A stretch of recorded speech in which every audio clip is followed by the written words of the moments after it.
Bah voilà, j'ai mon idée. Aujourd'hui, on va parler des volcans. Même si pour le coup, le mien ressemble plus à un palmier un peu chelou.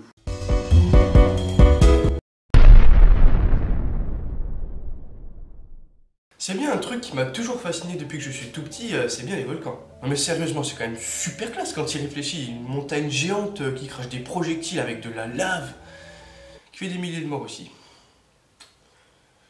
Ouais, c'est peut-être pas si classe que ça finalement. Heureusement qu'avec les progrès scientifiques actuels, on est capable de prévoir plus ou moins l'activité volcanique qu'il va y avoir sur une zone. Donc a priori, les drames en mode Pompéi, ça ne devrait plus arriver. Parce que oui, il suffit alors de fuir loin du volcan et voilà, tout va bien. Enfin, tout va bien, tu perds quand même ta maison, mais au moins, t'es en vie. Donc on pourrait se dire au premier abord, bon ben ça va alors, du coup il n'y a rien à craindre des volcans. Oui, mais non. La première chose à se demander quand on parle de volcan, c'est comment est-ce que ça se forme ce truc-là finalement. Je veux dire, c'est quand même pas banal. Il existe différentes zones où se forment les volcans. Il faut savoir que la Terre comporte des plaques qui, à cause des courants de convection, se déplacent les unes par rapport aux autres au cours du temps. Les plaques océaniques et les plaques continentales. En se déplaçant, elles sont forcément amenées à se rencontrer à certains endroits de la Terre. C'est ce que l'on appelle les zones de subduction, comme par exemple au niveau de la ceinture de feu. Les plaques océaniques, qui sont les plus denses, glissent alors sous les plaques continentales plus légères en les fissurant. Et ce sont ces fissures dans le manteau terrestre qui serviront plus tard à expulser le magma. Mais si vous y réfléchissez bien, si deux plaques peuvent se rapprocher à un endroit de la Terre, ça veut dire que de l'autre côté, deux plaques peuvent s'éloigner l'une de l'autre, en créant une sorte de vide finalement entre les deux. Oui, et c'est ce que l'on appelle les zones d'accrétion.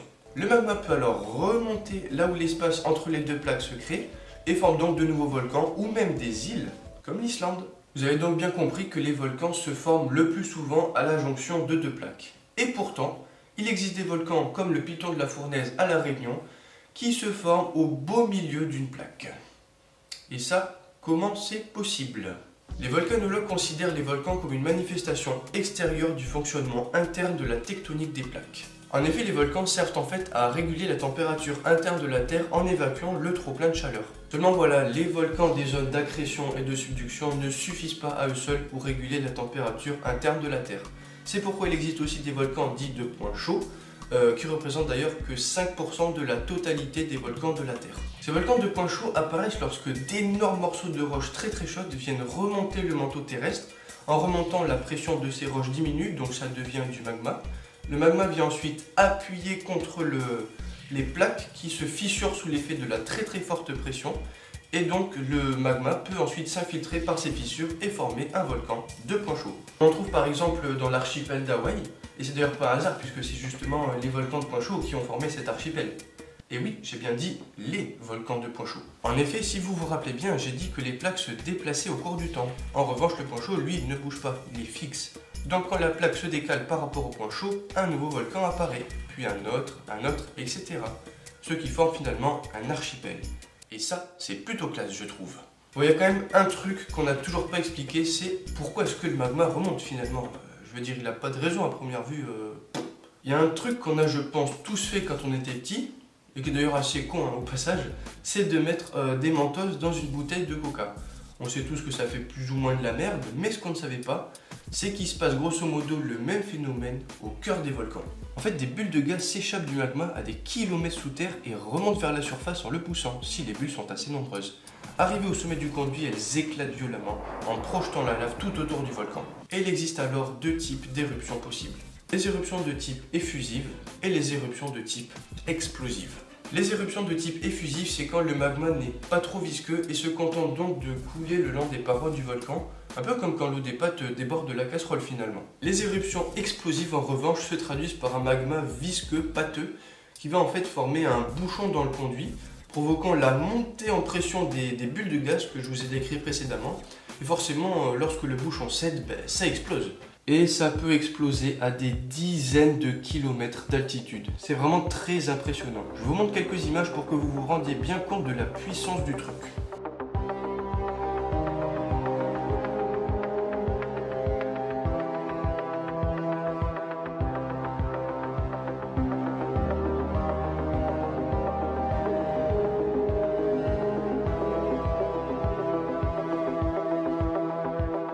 Bon, maintenant qu'on a bien compris comment fonctionnaient les volcans, ce qu'il y a à l'intérieur et les zones où on en trouve, on va pouvoir s'attaquer à la pièce maîtresse de cette vidéo, j'ai nommé les super volcans. En 2010, lorsque ce volcan, au nom imprononçable, c'est un des plus grands volcans d'Islande, lorsqu'il est entré en éruption, son indice d'explosivité volcanique, qu'on appelle IEV, se trouvait à 4 sur une échelle de 8. Une éruption de niveau 8, d'ailleurs appelée à ce stade super éruption, suffirait à elle seule à anéantir l'humanité entière. Voilà. C'est marrant parce que quand j'ai fait mes recherches pour la vidéo, je suis allé sur Wikipédia et j'ai vu un tableau où ils mettent en fait les conséquences en fonction du niveau où on se trouve par rapport à l'échelle. Et pour le niveau 8, donc le niveau maximum, ils ont mis tout simplement apocalyptique. Voilà, rien que ça. Bon, c'est pas moi qui le dis, hein, c'est Wikipédia, j'exagère pas.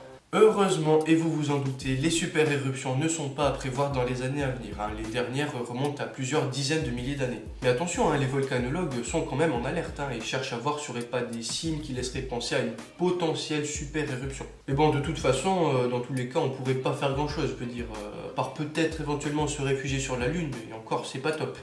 Donc bon, à la limite, peut-être qu'il vaut mieux pas savoir finalement. Et pour ceux qui se demandent où sont les super volcans sur Terre, je vous les ai repérés sur cette carte et je vous mets également leur nom en dessous. Donc n'hésitez pas à faire pause si ça vous intéresse. Et concrètement, c'est quoi la différence majeure entre un volcan et un super volcan? Je veux dire, quand est-ce qu'un simple volcan accède au stade de super volcan? On va parler en termes de volume de projectiles expulsés. Une bonne éruption de volcan vraiment très énervée peut expulser quelques kilomètres cubes de matière volcanique, 2 ou 3 kilomètres cubes. Et les conséquences ne sont non pas une hausse de la température comme on s'y attend, mais une baisse de quelques dixièmes de degrés. Bon, c'est pas énorme, mais quand même. Une super éruption peut expulser jusqu'à 3000 km3 de matière. Je sais pas si vous vous rendez compte, ça fait un cube de 1 km sur 1 km sur 1 km, donc un bon gros cube en somme. Ben, ce cube, vous en prenez 3000, vous le remplissez de cendres, de lave, de bombes, et ça vous fait le volume expulsé par un volcan. On est pas mal. Les conséquences seraient évidemment dramatiques pour la Terre, et même apocalyptiques selon le wiki. On parle quand même d'une baisse de la température de 15 degrés sur l'ensemble de la surface de la Terre, hein. C'est gigantesque. C'est-à-dire que nous en France, il ferait grosso modo 5 degrés quoi, en été. Ah oui, et cette chute de température s'explique par le fait que toutes ces cendres projetées dans le ciel formeraient en fait une sorte de voile autour de la Terre, ce qui bloquerait une partie des rayons du soleil qui chauffent la Terre. Ah oui, d'ailleurs, chose que je n'ai pas précisé, les supervolcans sont toujours actifs sur Terre, hein. C'est génial, non? Mais bon, ils ne produisent que des éruptions normales, hein. Les super éruptions, c'est que tous les 100 000 ans à peu près. Donc en conclusion, ça va, on n'a rien à craindre. Merci d'avoir regardé cette vidéo jusqu'au bout, j'espère avoir un petit peu plus éclairé le sujet. Si ce n'est pas le cas, n'hésitez pas à me poser toutes vos questions dans l'espace commentaire juste en dessous de la vidéo. Je répondrai évidemment avec plaisir. N'oubliez pas non plus de liker la vidéo si ça vous a plu, ça me ferait vraiment très plaisir. Et pour les plus chauds d'entre vous, abonnez-vous à la chaîne pour ne rien louper des futures vidéos qui arrivent très bientôt. Je vous dis à bientôt et portez-vous bien, la bise!